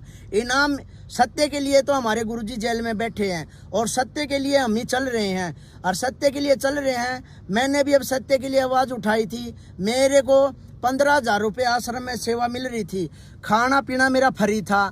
मैं मान ले संगत में आश्रम में मान ले 40,000 के करीब वहाँ मेरा खर्चा था मान लो। अब ये देखो मेरे बच्चे भी वहाँ रह रहे थे। अब ये देखो भक्तों ने मेरे को बताया कि दीपू ये सब गलत कर रहे हैं, तो मैंने यही कहा था भाई मैं तो स्टैंड ले लूँगा, गलत कर रहे हैं, मैंने कोई दिक्कत वाली बात को नहीं। मैं 15,000 की या नौकरी भी छोड़ दूंगा जो यहाँ सेवा मिली है, और आगे बताओ क्या है। नुबला देख ले ये मैटर उन्होंने सारी बताई। हर भगत ने अपनी अपनी कहानी बताई। एक वहाँ कल्लू भगत था, ममंगा भगत जी आपका ये पैर में क्या लगी? भले मैं मुंड का आश्रम में था, कोई देशराज भगत था, उसने रिवॉल्वर से मेरे पैर पर गोली मार दी। मैं भगत ने गोली मार दी? नुबला भगत का वो 1 नंबर का गुंडा है, वो मैनेजमेंट के वर्ल्ड कोऑर्डिनेटर है वो, और कोई महेंद्र में है, हाँ, जो दिल्ली की साथ संगति रुकवाने आया। जो महेंद्र भगोड़े का कोई रिलेटिव पड़ता, वो रिश्तेदार है, बुआ का लड़का है। ये सारे रिश्तेदार मिलके गुंडागर्दी करते हैं। फिर मैं कहा भगत जी आपको गोली मारी तो आपने मुकदमा करना चाहिए था। नुबले भगत जी क्या मुकदमा करते? परमात्मा की दया से आश्रम में परमानेंट सेवादार हैं। ये लोग बोले भला गुरुजियों की बेइज्जती हो जाएगी। अरे मैं कहा गुरुजियों की बेइज्जती के तन दारू थोड़ी बेचनी थी, तेरा गोली मार रखी है पैर में, केस कर तू। भगत गोली थोड़ी मारेगा आश्रम में। नुबले मेरे तो या मार दी। नुबले भगत जी बस घर से परमानेंट चल के आ रहे हैं, हर परमात्मा की सेवा में आ रहे हैं। अगर बोले ये हॉस्पिटल में ले गए थे, हॉस्पिटल में ले जाने के बाद में पुलिस वो हॉस्पिटल वाले बोले ये पुलिस केस है, तो फिर इन्होंने हॉस्पिटल से मेरे को एडमिट नहीं करवाया, इनने जो भी फिर कोई ट्रीटमेंट मेरे को दिलाया वो मेरा आश्रम में किया।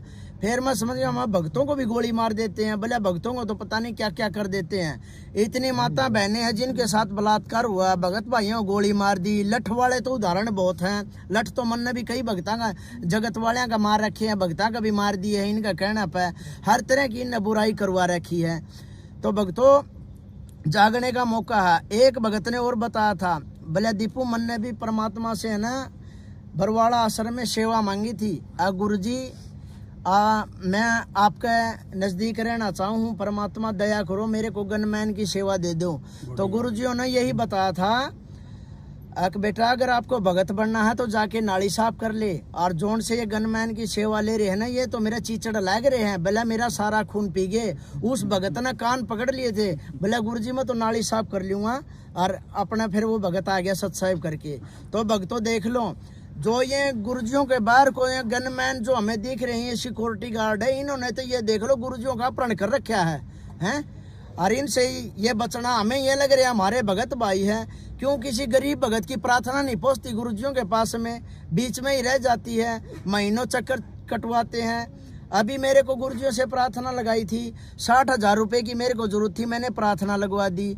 इन्होंने 8 दिन तक मेरा बेवकूफ़ बना के रखा, और मेरे को कोर्ट में 60,000 रुपये भरने थे, 49,200 भरने थे, पर मैंने 60,000 मांगे थे। इन्होंने 8 दिन तक मेरा बेवकूफ़ बनाया। आश्रम के सेवादार जो भी मेरे को मिलता था ये कह रहा था, भले दीपू ये देख, व्हाट्सएप पे वो अपना दिखा रहे थे मैसेज, भले 2-2 महीने से हमारी प्रार्थना लगी है, इतने आपसे कम पैसों की लगी है और हमें ज़रूरत है। वो सैलरी सेवादार थे। फिर मैं कहा आपको मिले क्यों नहीं, भले पता नहीं, जवाब ही नहीं देते हैं मुँह से। मैं कहा जवाब तो इन्हें देना चाहिए, आप इनसे थोड़ी मांग रहे हो, आप तो गुरुजियों से मांग रहे हो, गुरुजियों के भगत है, आप तो अपना भगवान पर चाहे कुछ भी मांगो। नो बोले फिर क्या करें, भगत जी मजबूर हैं। फिर मैं कहा मन 60,000 रुपये बोले तेरे को मिले तो नहीं गए। मैं कहा मैं तो लेके दिखाऊंगा, परमात्मा का दौर में मेरी प्रार्थना भेज करूँगा, भले ये भेजे को नहीं। तो मन ने कहा मैंने जेल काट रखी है, पहला एप्लीकेशन CGM का लागेगी, फिर सेशन का लागेगी, हाई कोर्ट का भी लागेगी, सुप्रीम कोर्ट लागेगी, और राष्ट्रपति के पास में यह प्रार्थना पहुंच के रहोगी, चमन कुकरे पुचाने पड़ो। तो फिर 8 दिन तक धर्मपाल ने मेरा बेवकूफ़ बनाया। देख दीपू मंजू दोरा तेरी प्रार्थना भेज रखी है, फ़ोन मिला के मेरे को दिखा देता, फ़ोन जो मंजू ने बंद नंबर कर रखा है उस नंबर पर फ़ोन कर देता कि देख दीपू मंजू बेटी का नंबर बंद आवा है। मैं कहा मंजू बेटी का जो आपकी बेटी है, मैं उसका नंबर बंद कैसे आऊँगा, अंतर्राष्ट्रीय सेवा की वह जिम्मेवार सेवादार है, और एक जिम्मेवार सेवादार ये जिम्मेदार सेवादार यो आश्रम का यो मैन नंबर बंद को नहीं कर सका, क्योंकि इस पर प्रार्थना ज़्यादा हुआ है। भले देख बंद है, फिर भले हम अगर मंजू जवाब दे तो बेबी का दौरा भेज दें, भले किसी तरीके तो भेजा। मैं कहा कोई बात नहीं भगत जी मैं बात करता हूँ। थोड़ी ही देर 8 दिन बाद की बात है, फिर मैंने भगत से एक से बाहर से फ़ोन लिया, मंजू का नंबर लिया। मैं कहा मंजू दीदी का नंबर दे दो, मैंने उससे बात करनी है। फिर मैंने मंजू दीदी से बात की, मंजू दीदी से बात करते मंजू दीदी के पास मैंने प्रार्थना की, पूछी माँ दीदी ऐसे ऐसे आश्रम के जिम्मेवार सेवादारों के मैंने गुरुजियों के पास 60,000 रुपये की प्रार्थना भेजी थी, बहन उसका क्या रहा। भले दीपू क्या प्रार्थना थी। माँ दीदी आपके पास जी प्रार्थना आ रही है तो पूछो क्यों हो, क्या प्रार्थना थी, मैंने लिख के दे रखी है। तो वनोली भाई चल तू दोबारा लिख के बता दे। तो मैं समझ गया इसका तो इन प्रार्थना भेज नहीं रखी, तो मैंने दोबारा फिर भिजवाई लिखवा दी उसका तो प्रार्थना मंजू के पास में। फिर मंजू बोली पहले ये प्रार्थना आपको किसके माध्यम से भेजी थी। मैं कहा धर्मपाल भगत जिया को दी थी मैंने। तो भले अच्छा चलो भले ठीक है दीपू मैं करूँ तेरी प्रार्थना। फिर मंजू ने जो प्रार्थना करी, जो इनका सिस्टम है उसके हिसाब से देखा भैया रुकने वाला तो है नहीं, तो मंजू ने 4 घंटे में यस का मैसेज दे दिया प्रार्थना का कि दीपू की प्रार्थना मंजूर होगी है, 60,000 रुपये वो लेस का है। तो देखो भक्तों 8 दिन तक मेरा धर्मपाल और ने बेवकूफ़ बनाई रखा, और फिर मंजू के पास फ़ोन करते 4 घंटे में मेरी प्रार्थना हो गई है। ये देखो इनका ये कैसे जाल है। जितने भी वहाँ सैलरी सेवादार है, अगर उनकी प्रार्थना गुरुजियों से कुछ पैसे या लेने की है या उनका कुछ दिक्कत हो जाती है, उस प्रार्थना के लिए 2-2 महीने के लिए चक्कर मरवा देते हैं। लेकिन एक भगत छोटी मोटी बात पर अगर अपनी भगतमती को थप्पड़ मार देता है ना, तो उसकी 5 मिनट के अंदर गुरुजियों से प्रार्थना लग जाती है और उसका जोड़ा जिंट्री तेरी नो एंट्री होगी तेना भगतमती का मारे उनकी नो एंट्री कर देते हैं। तो भक्तों ये देखो, इन जब अपना कांटा निकालना हो तब तो इन ये प्रार्थना 5 मिनट में हो जाए। और किसी भगत भाई को कुछ अड़चन होती है तो प्रार्थना 2-2, 3-3 महीने तक भगत जवाब मांगता मांगता थक जाता है, लेकिन ये लोग अपनी बकवास करना बंद नहीं करते। तो भक्तों अभी आपसे मान ले फिर हाथ जोड़ के प्रार्थना है, जितना भी हो सके सत्सेवकों का वीडियो देखा करो, सत्संगति में भाई बहनों के जो वीडियो आते हैं, मैसेज आते हैं, ज़्यादा से ज़्यादा देखा करो। आपको हर बात का पता है भाई, मैनेजमेंट से मेरे को पता है आप लोग कितने दुखी है।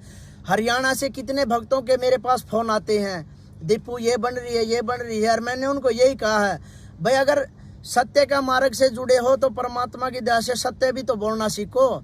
ना तो तुम्हें सत्य का पता और ना तुम्हें साहिब का पता नहीं इस भक्ति मार्ग में तुम आ क्यों गए हैं। अगर आप सतलोक भी जाओगे शरीर तो छोड़ना पड़ेगा, तो इनसे डरना कैसे है। इन लोगों ने क्या है आगे अड़ा के मेरे को भी मिसयूज कर दिया, ये मेरे को आगे कर दिया। चलो ठीक है, परमात्मा ने मेरे को तो अपने पाले में ले लिया भाई, मैं सत्सेवकों से जुड़ गया हूँ। लेकिन आपका क्या हुआ भक्तों, आपके लिए तो आवाज़ उठाई थी और आप ही अब पीछे हट रहे हो। पता आपको सब कुछ है भाई, मैनेजमेंट गलत कर रहा है, गुरुजियों के जो रिश्तेदार हैं ये सब गलत कर रहे हैं, कोई किसी का नहीं है। मंजू के पास कोई घर पे प्रार्थना लेके जाता है तो उसको मंजू जवाब देती है, भाई पानी में रह के मगर मस्त बैर ना करे, तने मरवा के फेंक देंगे, तू अपनी भक्ति कर ले। तो फिर भगत जावा कि न प्रार्थना लेके जेल के अंदर किसी माध्यम से प्रार्थना भेज नहीं देते। जेल प्रशासन भी इन्हें खरीद रखा है, चारों तरफ से इन्हीं के हवलदार खड़े हैं, गुरुजियों के पास प्रार्थना नहीं जाती। मैंने भी कई सारे प्रयास कर लिए गुरुजियों के पास प्रार्थना भेजूं, लेकिन निकम्मों ने इतना टाइट माहौल कर रखा है, सारे तरफ से अपनी डी बना दी इन्होंने। जेल में भी गुरुजियों के पास कुछ मैसेज जाता ही नहीं है। अब जब गुरुजियों ने बोला भाई भगत दीपू की नो एंट्री कर दी है और निकम्मे को गेट से बाहर बिठा दो, इसको कुछ भी देने की जरूरत नहीं है, तो मैं मेरे गुरुजियों का आदेश पे मैं गेट के बाहर बैठ गया। भक्तों मेरी नो एंट्री होती है, मैं ठीक है। मेरे गुरुजियों ने ये बोला है भाई दीपू की नो एंट्री हो गई है और इसको निकम्मों को गेट से बाहर बिठा दो, तो मैं गेट से बाहर बैठ गया। उसके बाद में भक्तों भूखा तिसाया मैं 8 या 9 घंटे गेट से बाहर बैठा रहा। उसके बाद में मैनेजमेंट वाले आते हैं, मेरे सामने हाथ जोड़ते हैं, दीपू गलती बन गई है, ऐसा कर तू आश्रम के अंदर चल। भक्तों ये बताओ, जब गुरुजियों ने नो एंट्री करी है तो मैनेजमेंट वालों का क्या महत्व बनता भाई, मेरे को अंदर बुलाएं वो हैं। फिर उनको पता है मैनेजमेंट वालों की ये नहीं मान रहा भाई, अब यही कह रहा है भाई मैं गुरुजियों का आदेश मानूंगा तभी अंदर जाऊंगा, पहले मेरी माफी होगी। फिर मेरी एक 7 रोड की लीलम बहन है, मैनेजमेंट वालों ने उसका फ़ोन करवाया, जिससे 3-4 महीने से मेरी बातें बंद हो रही थी। मैनेजमेंट वालों ने फ़ोन करवा के लीलम बहन ने, जो मैं जिसको अपनी माँ से भी बढ़ के मानता हूँ, उस लीलम बहन ने मेरे ऊपर दबाव दिया, भाई तू गेट के आगे से उठ ले। मैं कहा बहन गुरुजियों ने एंट्री करी है और गुरुजियों ने वाणी भी बोल रखी है भाई, जो गुरु वचन पर डट के कट के फंद 84 के। और फिर गुरुजी ने कहा द्वार धनी का पड़ा रहा धक्के धनी के खा, 100 काल जग जोड़ी पर द्वार छोड़ के ना जा। मैं कहा जब मेरे गुरुजी ने गेट तक बाहर बैठने की कहा है, मेरे तो घर जाने की तो कहा मैं तो यहाँ जब बैठा हूँ। फिर बोले यहाँ गुरुजियों की बेइज्जती हो तू गेट आगे बैठा। मैं कहा मेरी के को पहली बार थोड़ी यह और भक्ता की भी नो एंट्री हुई है। मैं कहा मेरी कोई बेइज्जती को नहीं होती, ना गुरुजिया की होती है। गुरुजिया ने सत्संग में बताया है संत और भगत की इज्जत बेइज्जती होती है कोनी। फिर मैं कहा बहन आज वो भाई और बहन वाला कोई मैटर नहीं है, आज मैं ऐसा शिकंजा में फंस के खड़े हो गया हूँ, षड्यंत्र का शिकार हो रहा हूँ, एक भगत और भगवान का मैटर चल रहा है यो। और मैं कहा बहन इसमें मैं तेरी कोई भी बात को नहीं मान सकता, आज तक ऐसा कोई मान ले कहना नहीं था जो मैंने मेरी दीदी का कभी मोड़ा हो, मैंने कभी तेरा कोई कहना मोड़ा नहीं। लेकिन आज बहन और भाई वाला मैटर ही नहीं है, भगत और भगवान का मैं तेरी बात नहीं मान सकता। फिर कुछ देर बाद गुरुजियों के बड़े लड़के का फोन आता है, जो वीरेंद्र है या पता नहीं नरेंद्र, क्या नाम है उनका, वीरेंद्र का फोन आता है। वो कहता है मैनेजमेंट वाले आते हैं मेरे से बात करवाते हैं, भाई वीरेंद्र का फोन है। हाँ वीरेंद्र भगत जी सत्साई वीरेंद्र से करी। वीरेंद्र बोला दीपू अच्छा ज्ञान समझ में आ गया था, भक्ति तो तू जुड़ गया था, ये भी उतना के करके खड़ा हो गया, लफड़ा के है। वहाँ कुछ नहीं भगत जी, मंजू दीदी तो प्रार्थना लगवाई थी, उसने करवा दिया ये सारा सिस्टम। भले उसको भी समझाया है फिर मम्मा का समझाया तो ये मेरी नो एंट्री हो रही है, मेरे गुरुजी मना माफ करेंगे जी, मैं अंदर चला जाऊंगा। नुबलिया कोई बात को नहीं, गुरुजी तने माफ भी कर देंगे, लेकिन अब तेरे को मैं बोल रहा हूँ तू आश्रम के अंदर चला जा। भाई मैं कह रहा हूँ कोई मैनेजमेंट वाला तेरे को कुछ नहीं बोलेगा।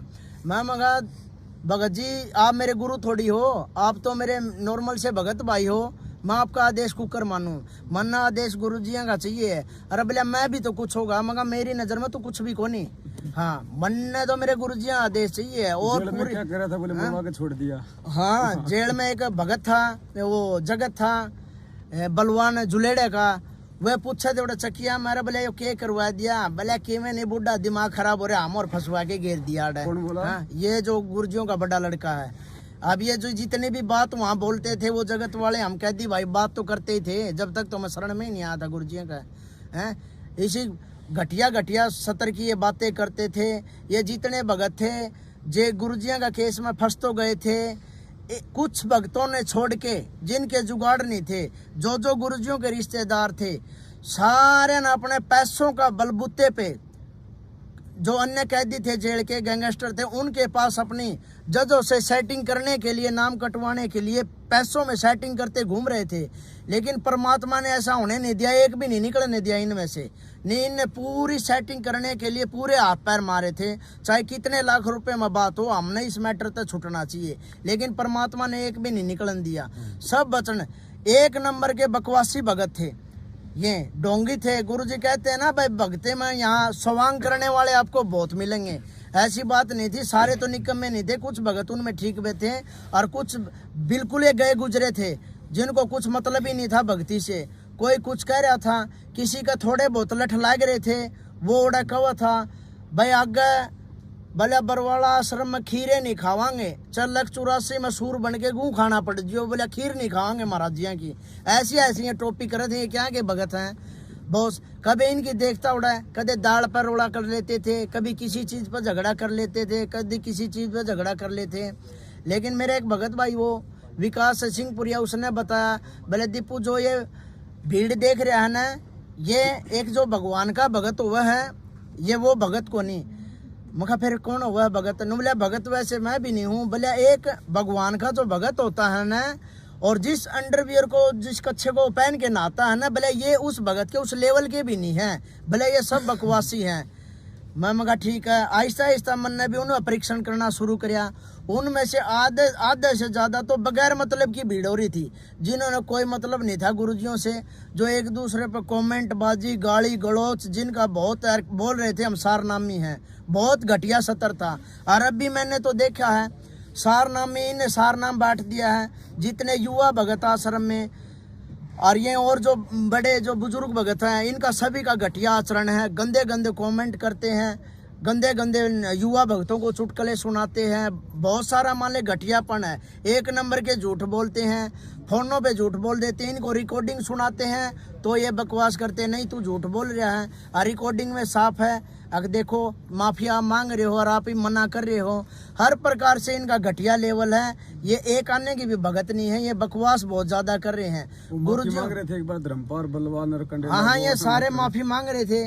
ये बलवान था, ये मास्टर जी जो बालक गांव का है, इन्होंने मेरे से पहले तो गलती करी, और गलती के ऊपर मैंने जब इनको स्टैंड लिया धमकाया तो फिर उन्होंने फ़ोन पे मेरे से माफ़ी मांगी, जो मेरे पे बकायदा अब भी रिकॉर्डिंग पड़ी है। जो मैनेजमेंट का मुख्य सदस्य भी माना जाता है, वो भी कोई ना कोई पद है उसका वहाँ पर।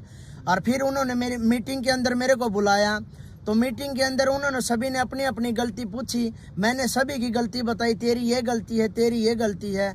जब उस मास्टर जियों का नंबर आया तो वो धर्मपाल बोले बोले मास्टर की क्या गलती है? मास्टर जी ने जो गलती की थी ना, इन्होंने माफ़ी मांग ली है। तो मास्टर जी मीटिंग के अंदर साफ तौर पे मना कर गया, मैंने इससे कोई माफ़ी नहीं मांगी है, ये झूठ बोल रहा है। मामा का झूठ कहाँ बोल रहा हूँ भगत जी? मामा का झूठ तो आप बोल रहे हो। एक तो उम्र के हिसाब से आपका याद नहीं रहता हो, अकबर मन ने कोई बात कही है फ़ोन पर दीपू तो मेरा याद को नहीं। एक आप जानबूझ के बोली बूझ मेरे को बना रहे हो। तो भगत जी ने बोला नहीं आप पे क्या प्रूफ है? तो मीटिंग के अंदर मैंने वो बाकायदा रिकॉर्डिंग सुना दी, जिस रिकॉर्डिंग में बलवान मास्टर ने मेरे से माफ़ी मांगी है। उसके बाद में कुछ भक्तों के मेरे पास फ़ोन भी आए, दीपू ऐसा क्या मैटर कर दिया जो बड़े बड़े भगत तेरे से माफ़ी मांग रहे हैं, वहाँ गलती कर रहे हैं बड़े बड़े, ये उम्र में बड़े ही न, बेरा तो गदी का भी को नहीं, क्या है का नहीं बेरा ही न, तो हैं सारे एक नंबर के झूठे हैं, ये चोर हैं, फालतू में पेट्रोल फूका गाड़ियां का ही न, कुछ मतलब को नहीं, और फिर झूठ बोल रहे हैं। फिर ये नुको अब भी हमें मीटिंग के अंदर बैठे हैं, भले अब भी हमें तेरे पे विश्वास नहीं है, मीटिंग के अंदर बैठे थे माँ क्या विश्वास नहीं है, भले ये तेरा फोन दे, भले अब भी तूने फोन रिकॉर्डिंग पे लगा रखा होगा। फिर मम्मा का भगत भाई बैठे हैं, कोई आप यार दारू थोड़ी बेचा है, परमात्मा की चर्चा कर रहा हूँ, दे रिकॉर्डिंग, तेरे दिक्कत के डर किस बात का है, भले नहीं नहीं तेरे ऊपर विश्वास नहीं है। फिर मगा विश्वास तो तू भगवान पे करे, मेरे पे क्यों करे है, भले नहीं ये फोन दे, मगा फोन मेरा है, मेरी इजाजत के बगैर फोन का हाथ ना लगाइए। तो भक्तों उन्होंने फोन का हाथ नहीं लगाया। उसके बाद में भक्तों इन जो भी मेरे साथ अत्याचार इन्होंने करने थे वो सभी इन्होंने कर लिए हैं। नो एंट्री मेरी कर दी है, नो एंट्री के बाद इन्हें मैं बाहर भी काट दिया हूँ। अब उसके बाद में इन्होंने मेरा ठगी का पर्चा निकाल दिया है। मैं मेरे सातरोड गांव में गया था, एक मेरा संदीप है भगत भाई, जिनसे अक्सर मेरा आना जाना रहता था। कभी कभार मेरी भगतमती अपने घर पे चली जाती थी तो हो सकता था मैं भंडारा भी उनके घर करूं। तो मेरा इतना प्रेम था उनके साथ में, मैं उनसे वैसे ही मिलने गया। तो वैसे मिलने गया, किसी भगत के घर पे जाऊंगा तो वो चर्चा भी करेगा, कुछ क्वेश्चन भी करेगा, मेरे को उनका जवाब भी देना पड़ेगा। उसके घर से आते ही इन्होंने मेरे पास राजेश शिवानी का फोन करवाया, अक दीपू तू क्यों भगतों के घर पे जाता है। मैं कहा भाई भगत भाइयों का तो घर में जाऊंगा जिन तक मेरी सच्चाई बहुत दिक्कत की है। तो राजेश शिवानी ने बोलिया भाई तू भगता का घर ना जाया कर। मैं कहा भाई भगता घर जाऊंगा। फिर बोले ये तेरे पीले पर्चे काटेंगे।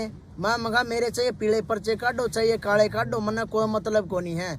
और मैं कहा भगता का मैं क्यों जाऊंगा, किसी भगत गला मेरी सच्चाई बच्ची है तो मैं उसका जाऊँ हूँ, नहीं मैं किसी भगत भाई का तो थूकने भी को नहीं जाऊँ। कोई इतनी मरोड़ करे तो कि दीपू तू यहाँ ना आइए, मन मेरे गुरुजी ही जरूरत है, किसी भगत भाई की को नहीं।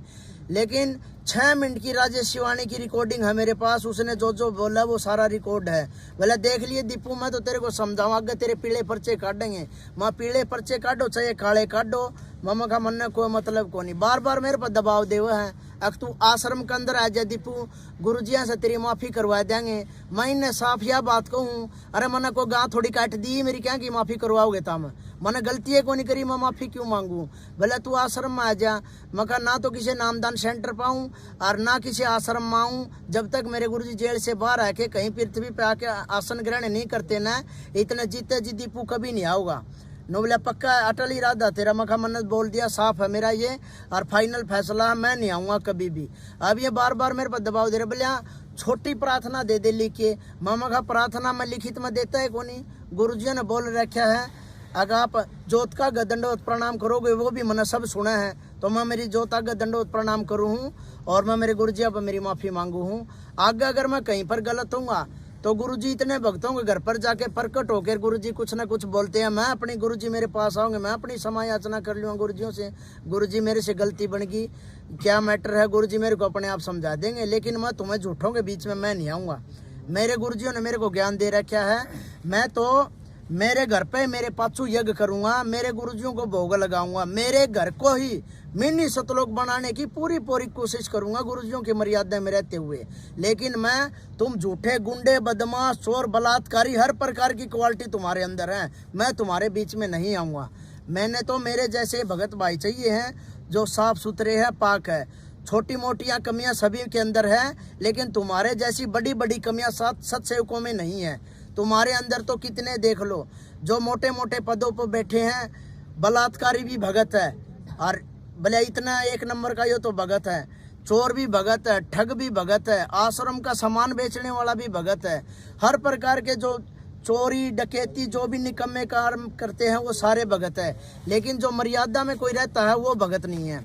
भक्तों, परमात्मा की दया से बार बार आपको यही बता रहे हैं, सत सेवकों से जुड़ने की कोशिश करो। ये भाई भगत भाई और बहनें, इनका बहुत अच्छा आचरण है और परमात्मा को भोग लगाते हैं। आगे आने वाले समय में परमात्मा का इसी तरह से हर घर में परमात्मा की सत्संगति होगी और परमात्मा का इसी तरीके से भोग लगेगा।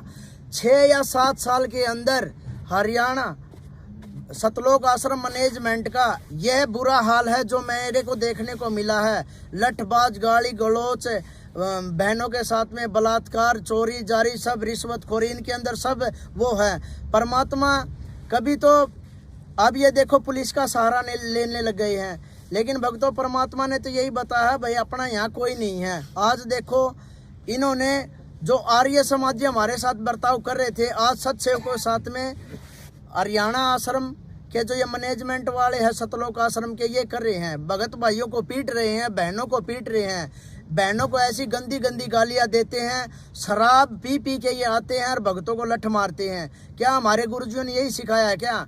भक्तों आप तो मेरे से बहुत पहले जुड़े हैं, 7 साल हो गए मेरे को हमारे गुरुजियों के सत्संग सुनते हुए। हमारे गुरुजियों ने कभी भी ऐसी शिक्षा नहीं दी है अब मेरा भगत कोई गाली गलौच करेगा या मेरा भगत कोई लठ मारेगा। आप तुम्ही ने तो बताया है कोई भी कांड होता है, कोई भी झगड़ा होता है, गुरुजी तुम्हें एक बात बोलते हैं, गेट पर ताला और हाथ में माला। तो ये आश्रम में बम कौन पड़वा हुआ है? ये सब फर्जी महेंद्र भगोड़ा के आदेश है। गुरुजी ऐसा कोई आदेश नहीं देते।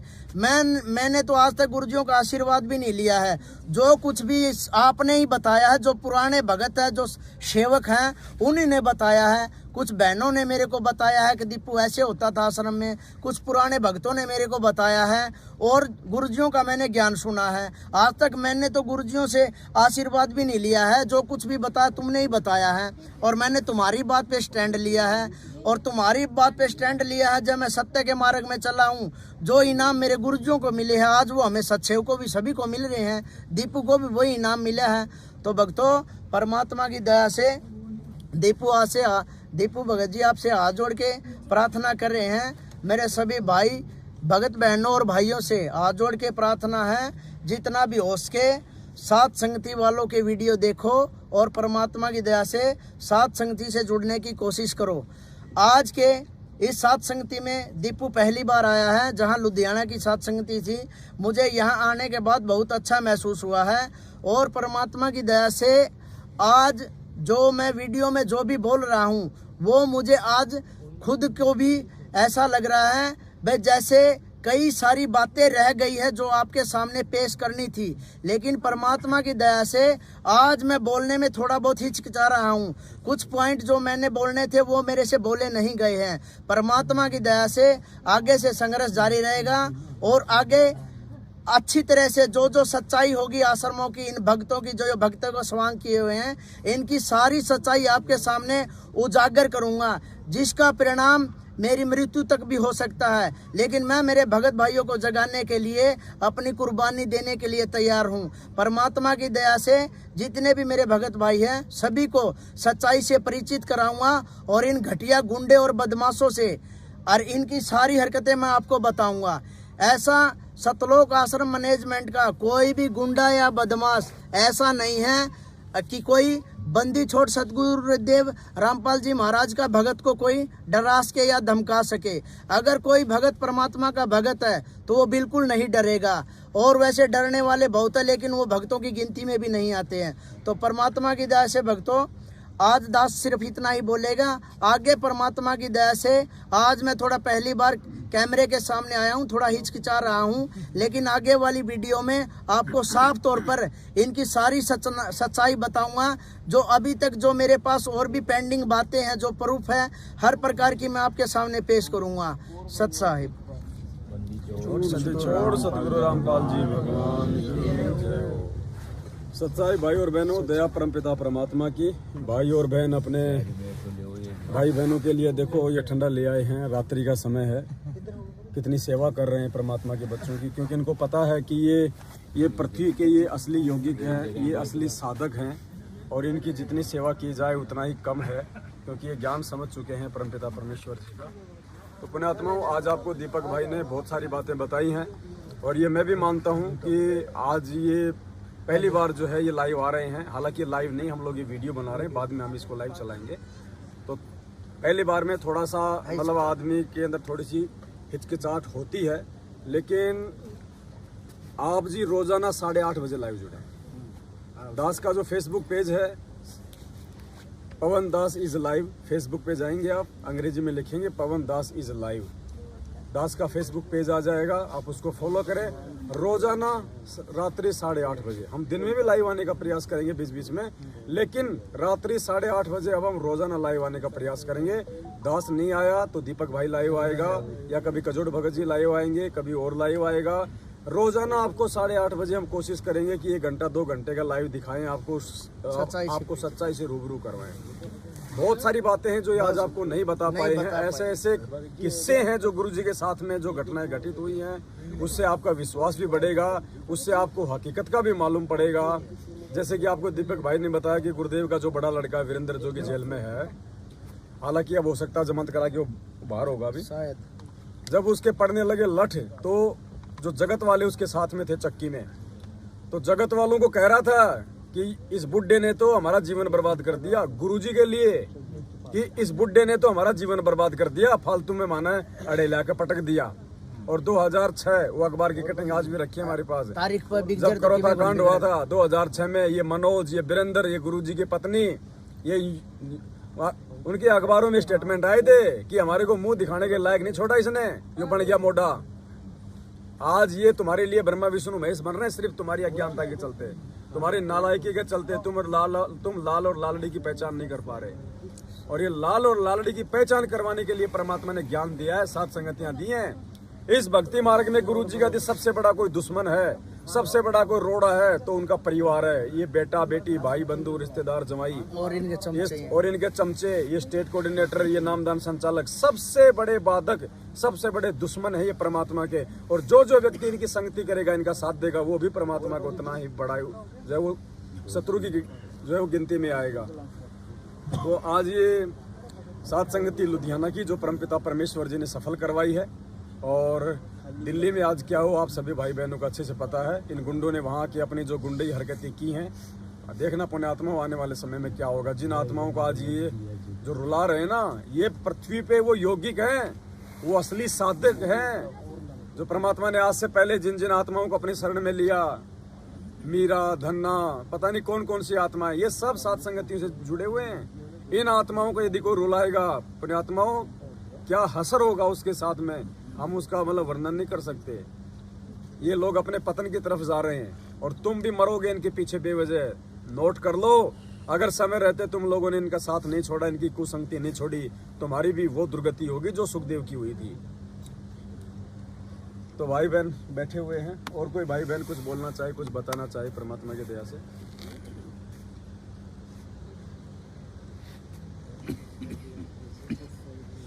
बहन कहाँ है? गोल्डी बहन कौन है?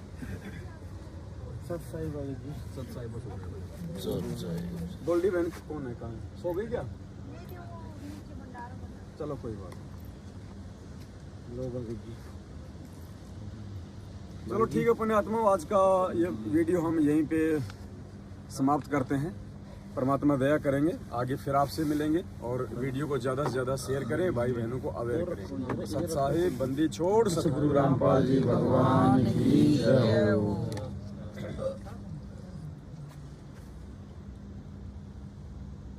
लाइव आएंगे, जो सारी बात तो अभी पेंडिंग रहेगी, वो तो